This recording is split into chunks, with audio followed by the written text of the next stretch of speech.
Hello friends, welcome to our channel. இன்றைக்கி நம்ம வீடியோவில் சிம்பிளான சூப்பரான ஒரு வெரைட்டி ரைஸ் ரெசிபி தாங்க பார்க்க போகிறோம். இந்த ரெசிபி பார்த்திங்கன்னா குழந்தைங்கள்லேருந்து பெரியவங்க வரைக்கும் விரும்பி சாப்பிடுவாங்க. சீக்கிரமாகவே டைஜஷன் ஆகக்கூடிய ஒரு ரெசிபி. இது கூட ஒரு ஆம்லேட் மட்டும் வச்சு கொடுத்துட்டிங்கன்னா போதும், வேணும்னு கேட்டு வாங்கி சாப்பிடுவாங்க. இது எப்படி செய்கிறதுன்னு பார்க்கலாம்.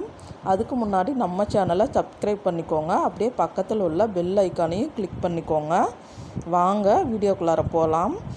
ஃபஸ்ட்டு இதுக்கு தேவையான பொருள் கத்திரிக்காய், உருளைக்கிழங்கு, பூண்டு, கருவேப்பிலை, இது எல்லாமே நம்ம எடுத்து வச்சுருக்கோம். கத்திரிக்காய், உருளைக்கிழங்கை கட் பண்ணி தண்ணியில் போட்டு வச்சுருங்க. அடுப்பு பற்ற வச்சு ஒரு கடாயை வச்சுக்கோங்க. 3 ஸ்பூன் எண்ணெய் சேர்த்துட்டு 1/2 ஸ்பூன் கடுகு சேர்த்துக்கோங்க. நல்லா ஒரு கட்டு பூண்டை உரிச்சிட்டு தட்டி சேர்த்துக்கோங்க. வதங்கினதுக்கு அப்புறமா உருளைக்கிழங்கை சேர்த்துக்கோங்க. உருளைக்கிழங்கு சிம்மில் வச்சு ஒரு 5 நிமிஷம் போல் வதக்கி விட்டுக்கோங்க. அது கூடவே கருவேப்பிலை சேர்த்துட்டு 5 நிமிஷத்துக்கு அப்புறமா கத்திரிக்காயை சேர்த்துக்கோங்க. சேர்த்துட்டு நல்லா வதக்கி விட்டதுக்கு அப்புறமா காய்க்கு தேவையான அளவு மட்டும் நீங்கள் உப்பு சேர்த்துக்கோங்க. கொஞ்சமாகவே சேர்த்துக்கோங்க.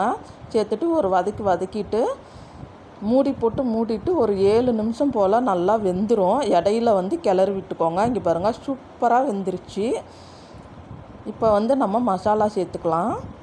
கொஞ்சமாக மஞ்சள் தூள் சேர்த்துக்கோங்க. எந்த ரெசிபி செஞ்சாலும் கொஞ்சம் மஞ்சள் தூள் சேர்த்திங்கன்னா நம்ம உடம்புக்கு நல்லது.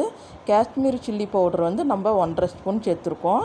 சேர்த்துட்டு நல்லா பச்சை வாசனை போகிற அளவுக்கு 1 நிமிஷம் நல்லா வதக்கிட்டு சாதத்துக்கும் தேவையான அளவு உப்பு சேர்த்துட்டு 1 கப் சாதம் இது சேர்த்திங்கனால நம்ம 2 பேர் தாராளமாக சாப்பிட்லாம். சேர்த்துட்டு நல்லா 1 நிமிஷம் கிளறிட்டு கடைசியாக கருவேப்பிலையும் சேர்த்து நல்லா கிளறிட்டு இறக்குனிங்கன்னா சூப்பரான உருளைக்கிழங்கு கத்திரிக்காய் சாதம் ரெடிங்க.